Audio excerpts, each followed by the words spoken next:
let's just take a step back to see where we left off. This was verse 45 of chapter 18. Swe swe karmani bhiratah sansiddhim labate narah swakarma nirata siddhim tatha vindati tatshunu. ये हिंदी में पढ़ता हूँ and then we'll decode it in English. अपने अपने स्वाभाविक कर्मों में तत्परता से लगा हुआ मनुष्य भगवत प्राप्ति रूप परम सिद्धि को प्राप्त हो जाता है. अपने स्वाभाविक कर्मों में लगा हुआ मनुष्य जिस प्रकार से कर्म करके परम सिद्धि को प्राप्त होता है उस विधि को तू मुझसे सुन. So, and then let me just read one more, and because then we can continue. Number 46 of today's shlok. Yatah pravrutir bhutanam yena sarvamidam tatam swakarmana tamabhyarcham siddhim vindati manava.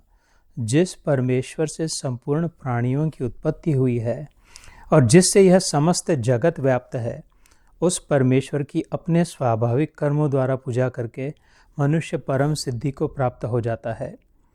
So, did you all follow Hindi also, right? Like what I read, yeah.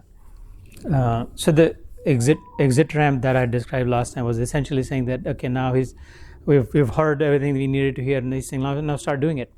Whatever you heard about, just start living like that, which is essentially stay put where you have been put, accept and align that's optimum for you. Whatever you're trying to achieve, ultimately the final goal of the soul, it is very achievable. It is in fact best achievable in this skin, in the body that we have inherited, in the role that we've been given, in the family that we've been put in the environment that's around us. It is possible. So Gita is a positively set scripture. There are two paths in our shastra, in our dharma.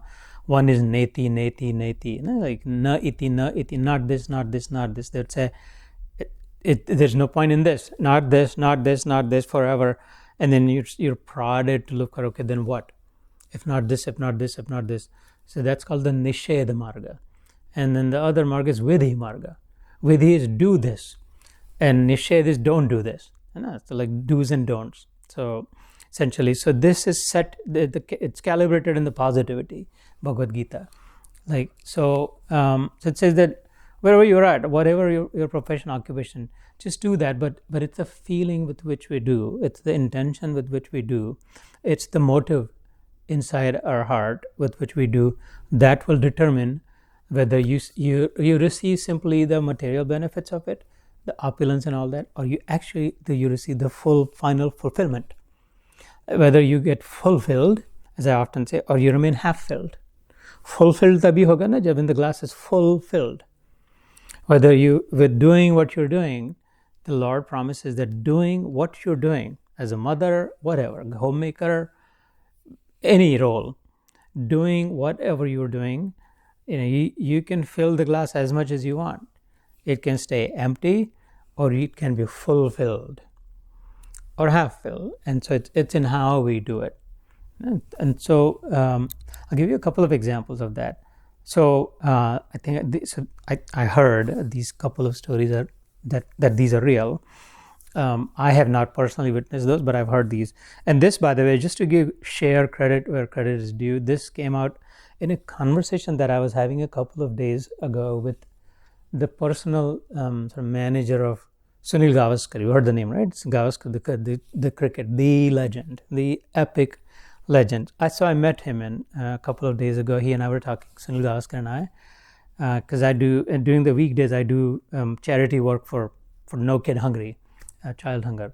And so he was present at an event, and I was also invited to speak. And so the two of us got talking. He's Marathi, I'm Marathi, so we started talking in Marathi one-on-one. And then he offered, when I asked him, he said, sure, next time for your fundraiser in India, I'll come for you, which is great. I mean, that's a huge deal to have Gavaskar come to your event, right? It's like having Michael Jordan come to your event, or Tiger Woods. No, seriously, or Tiger Woods come to your event. So I asked him, and he said, yeah, talk to Raghu, and he gave me his name, his personal assistant. So pronto, I called Raghu after coming home. He's in Mumbai, and so we started talking in Marathi.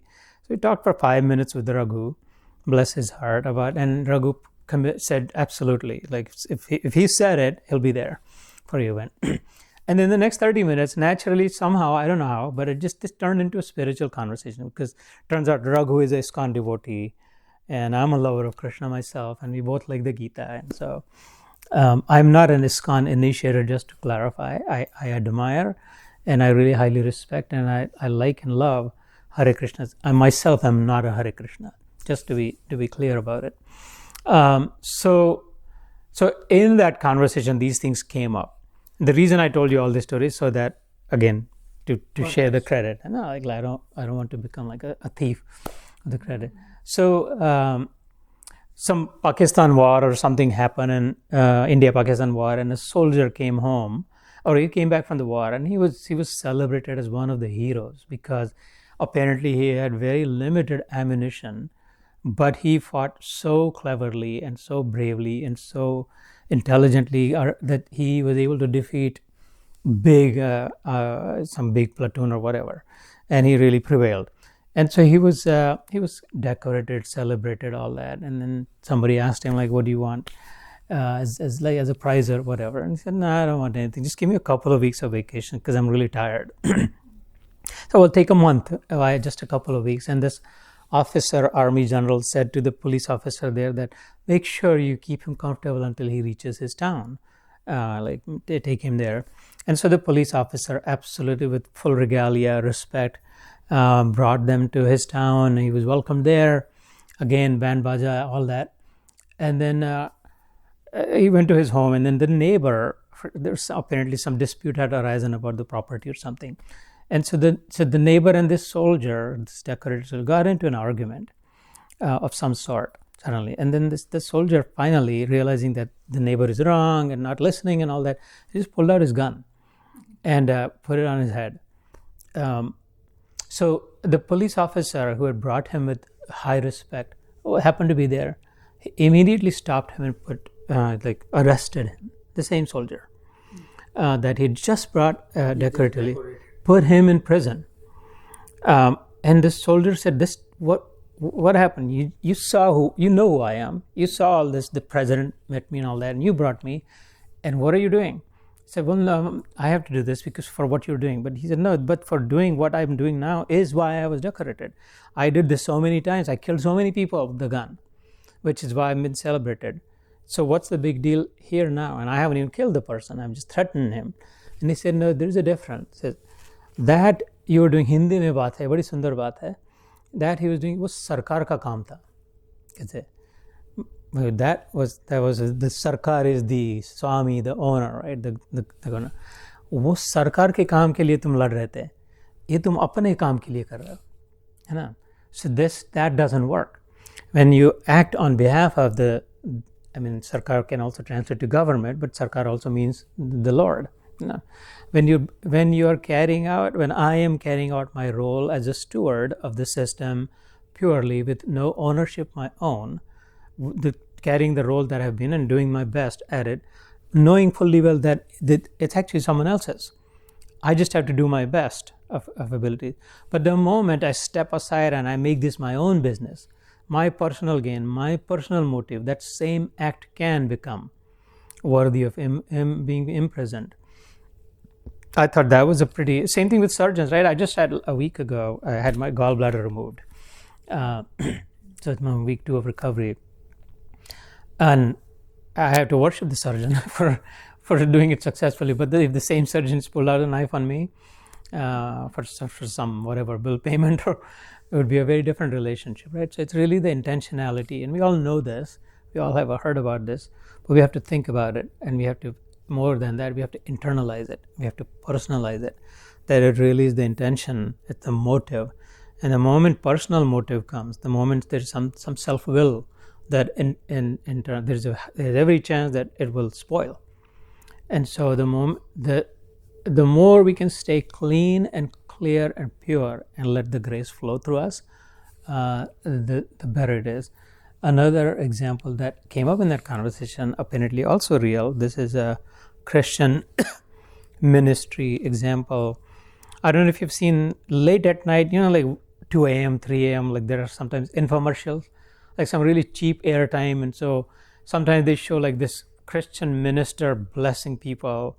and he puts his hand on somebody's handicapped person's head, and this person starts to jump. I don't know if any of you have seen it, but some of you have, right? I mean, I've seen it on the TV. I don't know why I was awake that late, but I don't know, like something. Yeah, He's always awake. Was a different person? Many times. It does come up. It does come up. Or they will like sprinkle water, and then like a lifetime deaf and dumb would start talking and stuff like that. Like they show it. Who knows real or not? I cannot prove that it's not true, and therefore I'll accept it. I don't want to disrespect anyone without knowing the truth. But somewhere in Brazil or something. So and they start at like 6 a.m. continue until 6 p.m. something like that. A long day every day, up 7 days a week. This special minister who is endowed with superpowers, or like connected to God, let's call it, that mercy, grace flows through him. So these parents went to him, and by the time they were able to get to him, it was 7 o'clock in the evening. They said, and they brought a little boy, handicapped, completely handicapped. They said, please bless our child also, because we've seen hundreds of examples of whom you have cured just by your blessings. And so the minister said, like we close at 6, you see everybody has started cleaning up. Why don't we do this? You come tomorrow and I'll cure him. Right? You come tomorrow, I will definitely cure him. And the parents are happy. They said, okay, that's fine. Like, what's another day? And they come the next morning in the front of the line. Today we don't want to miss. And so the minister comes, the child was there, and he does whatever the ritual is, and nothing happens. Child is still and it like tries hard, still does more of whatever, nothing happens. A few times, still no change. And then the minister says, again, it's for you to decide real or not, right? But the moral is beautiful. Said, give me a few minutes, let me go back. He goes back to his cabin and meditates, and then like talks to Jesus or whatever. Like what happened? Why is nothing happening? So the voice he heard, the story goes, the Lord said, what are you asking? He said, well, nothing is happening. He said, well, what did you say to them last night? You said, I will cure him. Cure him. Cure him. You believe you cure him, right? Cure him. And then like a lightning bolt hits the minister. Oh my goodness. Where did this bring me? I started to believe that I am the one curing. And like he said, see how nonchalantly, how casually he owned up to it, and he said, bring him tomorrow, I'll cure him, definitely. Fine, take a cure karo. Because you disconnected from me, forgetting that it's not you, and then whatever happened afterwards. But I thought it was a very beautiful sort of reminder of what's classically called as karma yoga, or bhakti, however you want to, the yoga bhana. When we do what we do, whatever role, whatever task, whatever chore, whatever duty, whatever job that's in front of us, the moment we become forgetful, even inadvertently, when we take ownership, or good or the bad, right? This isn't only for don't ever take credit for the good because it's come from the Lord. It works just as much for the negative. In this morning's Gita Yoga, one lady asked that, no, it's easy to remember kiyos, everything became good because of God's mercy, but when something bad happens, we keep cursing ourselves. I screwed up, I did this, is that right? And I was sharing with her that, no, that is just as wrong. Because then you're still taking ownership of it, as if you really have any control over it. No? And then what's the reason for that? And I explained to her that it's actually, there is a concept of the gunas in our scripture in the Gita, the 14th chapter that we've gone through, Sattva, Raja, Tama, that it's like depends on which kind of wind is blowing through it.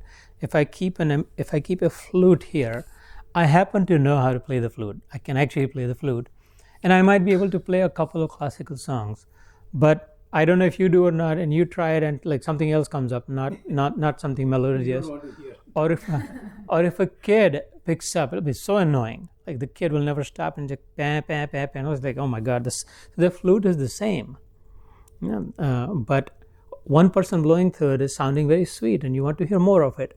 The other person, yeah, okay, good, thank you. And then the third one, can you stop, please, right? Bachikoto. So it is like that it's not the flute that this is such a good flute. It's not a good flute, or this flute is so annoying. It's not the flute that's annoying. It's the kind of wind that's blowing through. How controlled how much in a controlled way it is blowing is what's determining in the moment whether it's sounding good or bad. And so these are not good flutes sitting here, and these cannot be bad flutes sitting here. It's kind of what kind of wind that's blowing through us. We get to choose the glory of the human life, the only form. We get to choose what kind of wind do I want to flow through me. Yeah? The flute doesn't have a choice. Dogs and cats don't. We do though. I do, you do. That whether I want to make sattvic choices, you decided to come here today. You could have easily been watching IPL or something that's going on, whatever, right? And you could be like 6-7, and you could be jumping with joy, or like, shoot, clean bowled, this stupid guy, how did you not know? That's not how you hit a 6-7 or whatever, right? So that would be the rajasic wind flowing through you. You're up and down, anxious.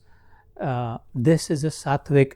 The sattvic wind is characterized by harmonizing and clarity. When you're clear, as if you can see clearly, when there is clarity in the mind, and when your energy is that of harmonizing, you know that through this flute now the sattvic wind is flowing. Or when you are very passionately driven, I have to do this, ye hona hi chahiye, wo hona hi chahiye, let's do this, let's do that, and it also very anxious when it's like whether or not this will happen. So rajasic winds are characterized by passion and anxiety free. And then tamasic winds are characterized by darkness, like the dark side, or inertia, like lethargy, like not wanting to do anything. So it is that. So once you're enlightened, or once you identify yourself, the real you, then you know that it's not the flute's fault. It's which kinds of winds that are blowing through it. And therefore, whether you are put on a high pedestal because you did so well, you saved a patient or whatever, or you came the first in the class or whatever, or this, like, where were you looking? How did you get into the accident? Stupid me. I there was a stop sign. I don't know what happened. I wasn't. So don't do that. Like, go inside and think about it. What really caused it? It started somewhere else. The wind that we feel outside here, they haven't started here, have they? When you step outside, the wind that you feel that blows my hair, did the wind started blowing here? No, they started someplace else. And I happen to come in the path of the wind. The wind is blowing on its own. I came in the path of the wind. Just like that, the forces of nature, sattva, rajas, tamas, they're just flowing. If I choose to go in the path, if I choose to go in the ocean and play with the waves, and if I get drawn in, it's not the fault of the waves. I chose it, right? If I decide to stay on the river, on the shore and enjoy it, then I'm making that kind of choice. So we're endowed with that ability to choose. And therefore it becomes a very responsible thing for us to do. So just like Sunil Gavaskar, when he was speaking, another example that comes to mind is, or right now I'm speaking and this microphone is recording and people are hearing on Zoom. Was it the microphone that the Gavaskar was holding? That was he told a very nice joke. Was it the microphone that brought the joke to us, or was it the speaker that amplified the sound, or was it neither? It was neither the mic nor the speaker. It was actually someone else. I heard because of the speaker. The voice was projected because of the microphone, but the speaker was someone else. Speaker was the Sunil Gavaskar.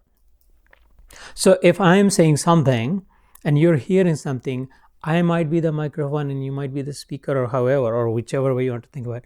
But it's not me. No? If the moment I think that I do Gita Yoga, or I say this, or I'd like, it's all gone. I completely lost. Then I'm not being faithful to the role that I've been given. ये जो शरणागति की जो बात ध्यान के समय we talked about sharan, which is not again nak ragana, like just like I give up.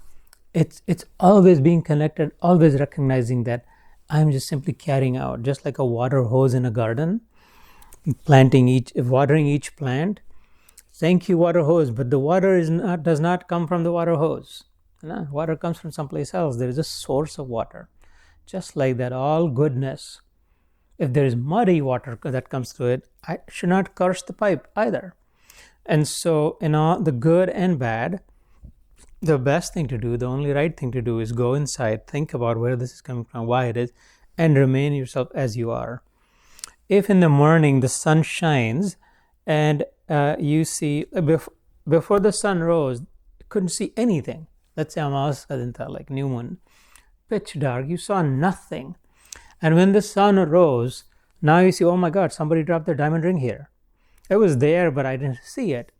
So I don't know, someone must have and then next to it was a dog, the dog pooped next to it. Oh God, gosh, what is this? And then next to that is like mud. You have some dirty stone. So it was the light that brought the sight of the diamond ring to me. It was the light that brought the sight of the dog poop to me. It was the light that brought the sight of the lump of clay to me. Until the light came, none of those were visible. I didn't have that. The light that fell on the diamond ring, I want you to understand this. The ray of light that fell on the diamond ring is not the diamond, is not so precious, is not so good, is not something you should have. It's not the light that is shining it. The ray of light that fell on the dog poop that's stinking is not so bad, so wrong, so stinking. Or the ray of light that fell on that lump of clay is not neither good nor bad, whatever. The light is just lighting it up. It's doing its job. All three rays of light came from the same sun, did they not? Right? They're connected. They're the one, made of the same thing. Absolutely. They're simply doing their job. I'm fixated on the object. And everything that I'm thinking about is actually related to the object, not about the light itself. So we don't ever curse the light, saying, just like that, the bodies, the people that we see, the good and the bad and the ugly and all of that. Koi gunda hai, koi sadhu hai, koi sant hai, koi guru hai, koi absolutely third class hai, all of that. That's not true. Then that's like cursing the light. That's like saying this light is so good, it shines like a diamond, and this light is so bad, it stinks like dog poop. That's not the Jivatma, the real souls that you are, and you and me, all of us are, as like the rays of, just like the light set up, life set up. Some might be a lump of clay like I am, some might be a shining diamond like Sanjeev Bhai is, and some might be like a dog, that a real dog is walking on that walkway right there. So we fixate on the inner, inside. When we start thinking like that, the message of the Gita starts to sink in, and it becomes really easy to accept the position that we're in, whatever is happening becomes much more palatable, tolerable. And the last example I will give in this regard, and then we'll take another 5-minute pause for reflections, is there was this, I am Marathi, in Maharashtra, there was a saint, many saints, but one of them was Namdev, Baba Namdev, Sant Namdev. And he was a tailor, like he would sew clothes and like earn his livelihood. And he was single, and he would just like cook his own roti and put some ghee and eat, and like have some extra in case somebody comes. The door was always open. He had a small hut. And so one day he was making roti and putting ghee and like all that. A stray dog came inside, grabbed one roti and started to run. And Namdev Baba was like putting ghee on it. So he got like the anxiously started running after the dog. And the dog started running through the jhopadi. But Namdev started pursuing him. Look, wait, what are you doing? Don't run with the roti. Don't run with my roti. So people started like, why are you running at the dogs? If you allow the dog, they're going to pick up the roti. Don't worry about it. We've got 10 roti. We'll give you more. How many do you want? So why are you running after the roti? And then Namdev said, I'm not running after the roti. I'm running after the dog because I haven't yet put the ghee on him, on the roti. No. He's going to eat without ghee. I cannot allow my Lord to eat the roti without ghee. And so I want him to stop so I can put some ghee on his roti and then eat as many as you want. So it is with that bhavana, it is with that inner intent, it is with that purity of the clean mind with which we serve, regardless of who is in front of us, how they are. If I am true to my role that I've been given, if I am committed to my Lord, if I am faithfully connected, then I can be absolutely bindast. I can have a first-class life the way I am, wherever I am. And that's the sort of the spirit behind this. Yata pravritir bhutanam yena sarvamidam jagat. Yata pravritti, like whatever is happening, sarva bhutanam, like the forms, yena sarvamidam jagat, is sourced in the one who's covered this entire universe. God is, sometimes we say God is everything and everything is God. Just like that twin baby in the mother's womb said to the other child, well, what if mother is all around us and we don't recognize her? Maybe we are in the mother. We just don't know, and we're looking for concocted some made-up image of mother, but perhaps this is all being inside, and the baby is inside the mother, and the mother actually is all around the babies. Are they not? Right? You all would know. So, and that's the idea behind Yena Sarvam Idam Jagat. Yena is by this, Sarvam is all, Idam, all this, is covered. Tena Tyaktena Bhunjita. In the Kena Upanishad, Isha Upanishad, the first Valli, it says like, all this belongs to the Lord, the very first verse in Isha Upanishad. All this is covered by God, all this belongs to God, therefore covet not. Don't try to claim it as your own personal. Be the agent, be the steward, faithfully deliver that. Swakarmana tamabhyarcham siddhim mindati tatshanu. Swakarmana, like apna jo kaam hai, whatever role I've been given, tam, swa is my, karma is my duty, my role, tam is him, abhyarcham, archana, like worshipping. The work that I'm doing is worshipping the Lord. If I'm cooking for someone, I'm worshipping the Lord through cooking, because I'm making prasad, not just bhog. Prasada, प्रभु के साक्षात दर्शन. प्रभु का प्र, साक्षात का सा, और दर्शन का the, है ना. प्रभु के साक्षात darshan. The prasad is so potent when the Prabhu is the Lord, Sakshat is in front of your eyes. Aksha means in Sanskrit eyes. So Sakshat is Sa Aksha is like in front of my eyes, and Darshan is the vision. You know? So the prasad, when properly made and properly accepted in that feeling, it has the power to bring the experience of as if you're in the presence of the Lord. So when I have, it's all in the feeling with which I do what I do, not in just the task that I perform. So if whether I'm cooking or I'm eating, in Marathi there is a very beautiful shlok. It's like Udar bharana nohe janije yajna karma. There is a shlok in Marathi that says Vadani kavar gheta naam gya Shri hariche. Vadani is mouth, kavar is wo jo khate hain na, like one morsel. Vadani kavar gheta, when I'm accepting something, naam gya Shri hariche, take the name of the Lord. When I am eating something, this is an exhort, take the name of the Lord. Sahaja havana hote. Sahaj is anayas, casually, effortlessly ho jayega havan. बहुत बड़ा यज्ञ करने की जरूरत नहीं. हवन मतलब यज्ञ होता है ना. नाम घेता, like when you take the name, Pukach is free. You don't have to pay anything. Alright, you took my name 100 times, give me $100. The Lord's not going to say that. Like it's free. You can do it anytime. Udara bharana no hai. Udar is stomach, bharna is bharna. No hai. This is, you're not just filling the belly. Janije yajna karma. There is a yajna that's happening inside your belly. In the Gita, we've gone through that. The Lord says, I am in your stomach. चार प्रकार के अन्न को पचाता हो. पचामी अन्नम चतुर्विधम करके, है ना? So this is also in the Gita.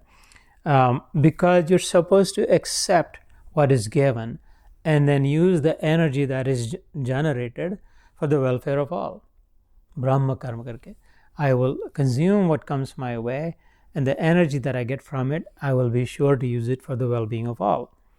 And that's a feeling behind it. So even while eating or cooking or treating a patient or wherever we've been put, whatever role we are being, Swakarmana, the Lord says, Tamabhyarcham, archana kar rahe ho. If I understand it, I'm worshipping. And hence, work is worship.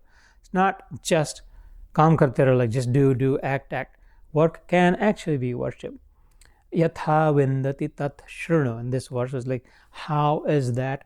Let me explain that to you. That's the meaning of this. Like, so from here on, the reason I called it the exit ramp is the remaining very few shloks now, about 32 shloks, verses of this, the entire Gita now, which has 700 verses. So we're past 650, right? He will finally further refine how that is.